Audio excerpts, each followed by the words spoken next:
तो आज हम बात करेंगे सावन के पावन और पवित्र महीने के बारे में, जो कि अभी 11 जुलाई को शुरू होने वाला है और जिसका समापन 9 अगस्त को होगा।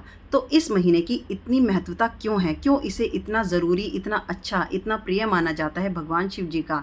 कहा जाता है ये भगवान शिव जी को बहुत ही प्रिय महीना है। तो इसके पीछे क्या कारण है, आज आपको ये सब जानने को मिलेगा। साथ ही साथ इस महीने में आपको भगवान शिव जी की कृपा अपने ऊपर बनाए रखने के लिए कौन से उपाय करने चाहिए और क्या कुछ नहीं करना चाहिए, इसके बारे में हम बात करेंगे। राधे राधे फ्रेंड्स, मैं हिना भारद्वाज आप सभी का फिर से एक बार स्वागत करती हूँ और आशा करती हूँ आप सभी जहाँ कहीं भी होंगे सेफ होंगे, सुरक्षित होंगे, खुश होंगे। तो चलिए, अब जो हम बात कर रहे हैं सावन का महीना, जिसे हम श्रावण मास के नाम से भी जानते हैं, ये इस बार 11 जुलाई 2025 को शुरू हो रहा है, जिसका समापन होगा 9 अगस्त को। तो इस महीने में अब सबसे पहले बात करते हैं, ये महीना शिव भगवान को इतना प्रिय क्यों है, इसे इतना पावन पवित्र माना क्यों जाता है, क्यों कहा जाता है। बहुत छोटे से छोटे उपाय में भी इस महीने में आप भगवान शिव जी को प्रसन्न कर सकते हैं, उनकी कृपा अपने ऊपर प्राप्त कर सकते हैं। तो चलिए, इसके पीछे बहुत सारी पौराणिक कथाएँ हैं, जिसमें से आज कुछ कथाएँ मैं आपके साथ शेयर करूँगी। तो कहा जाता है कि पुराने समय में जब माता पार्वती जी थी, उन्होंने शिव भगवान को अपने पति स्वरूप में पाने के लिए बहुत ही कठोर तपस्या की थी, तब उन्होंने उन्हें पति स्वरूप में प्राप्त किया। और इसके साथ दूसरी कथा ये भी है, कहा जाता है जब समुद्र मंथन हुआ था, समुद्र मंथन में जो विष का कलश निकला था, उसको जब भगवान शिव जी ने ग्रहण किया था, उसको उन्होंने विष को पिया था, तो उनके शरीर से बहुत ज़्यादा ताप यानी गर्मी निकलने लगी थी।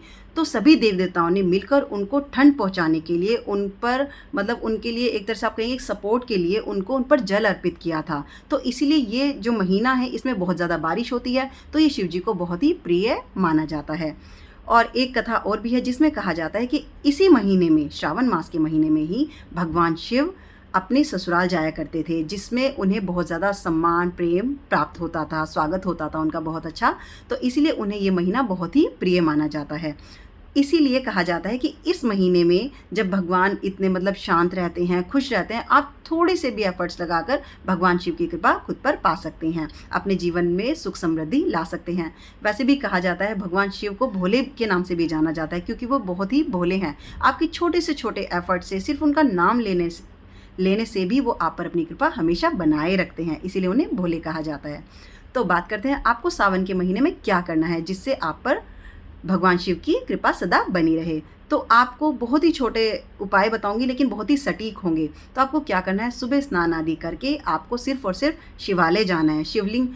देखिए, मंदिर तो मंदिर होता है, लेकिन शिवालय कहा जाता है, शिवालय वो होता है जिसमें अंदर शिवलिंग होता है और बाहर उसमें नंदी बैठे होते हैं, जो कि एक तरह से द्वारपाल हैं हमारे शिव जी के।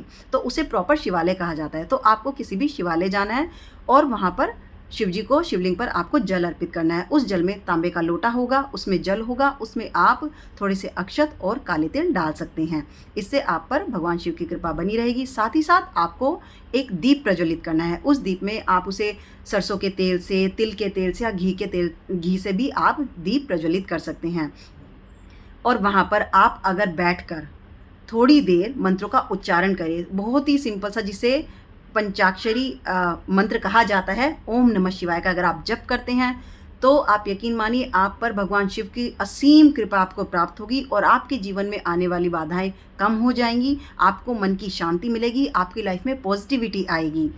तो ये सब आपको इस महीने में करना है। साथ ही साथ आपको क्या नहीं करना है, आपको जितना भी हो सके सात्विक रहना है, पवित्र रहना है। आपको किसी भी तरीके से धूम्रपान, मदिरा, मतलब आप कह सकते हैं अल्कोहल नहीं लेना है, आपको स्मोकिंग नहीं करनी है, जितना हो सके पवित्र रहना है। उससे क्या होगा, आपका मन पवित्र रहेगा, आपके विचार पवित्र रहेंगे। तो अगर आप भगवान को जब भी याद करेंगे, आप जल्दी उनसे कनेक्ट हो सकेंगे और आप उनकी कृपा पा सकेंगे। तो ये था सावन का महीना हमारे लिए क्यों इंपॉर्टेंस रखता है और उसमें हमें क्या करना चाहिए, क्या नहीं। राधे राधे।